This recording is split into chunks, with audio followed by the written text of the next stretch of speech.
நபி அவர்கள் எவ்வாறு இந்த ஷாபானுடைய மாதத்தை கழித்தார்கள், எங்களுக்கு எவ்வாறு அதனை கழிக்குமாறு வழிகாட்டினார்கள் என்பதை நாங்கள் பார்க்கும்போது புகாரியிலே வரக்கூடிய ஹதீஸ், ஆயிஷா ரலியல்லாஹு அன்ஹா அவர்கள் அறிவிக்கின்றார்கள், ரசூலுல்லாஹி ஸல்லல்லாஹு அலைஹி வஸல்லம் அவர்கள் நோன்பு நோக்க ஆரம்பித்தால் இதற்கு பின்னால் நோன்பை விடவே மாட்டார்களோ என்று நாங்கள் எண்ணும் அளவுக்கு தொடர்ந்து நோன்பு நோற்றுக் கொண்டே இருப்பார்கள். சுன்னத்தான நோன்பு. அதே போல நோன்பை விடுவதற்கு ஆரம்பித்தால் தொடர்ந்து நோன்பு பிடிக்காமலே இருப்பார்கள். இதுக்கு பின்னால் சுன்னத்தான நோன்புகளை பிடிக்கவே ஐடியாவே இல்லையோ நபி அவர்களுக்கு என்று நாங்கள் நினைக்கும் வரைக்கும் நபி அவர்கள் தொடர்ந்து நோன்பை விடுபவர்களாக இருந்தார்கள்.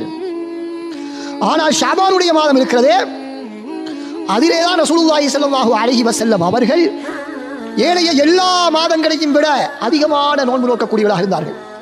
ரமதானிலே முழுமையாக நோட்பார்கள், ஆனால் ஷாபானிலே சில நாட்களை தவிர பெரும்பான்மையான நாட்களில் நோன்பு நோட்பார்கள். சில அறிவிப்புகளில் முழு ஷாபானுமே நோன்பு நோட்பதாக வந்திருக்கிறது. அதற்கு அறிஞர்கள் விளக்கம் சொல்லும் பொழுது பல ஹதீஸையும் இணைத்து விளக்கம் சொல்கிறார்கள். அது ஒரு சில நாட்கள் இல்லாமல் ஏனைய பெரும்பான்மையான நாட்களை குறிப்பதற்குத்தான் முழு ஷாபானிலுமே நோன்பு நோட்டார்கள் என்பதை அந்த ஹதீஸே சொல்லப்படுகிறது.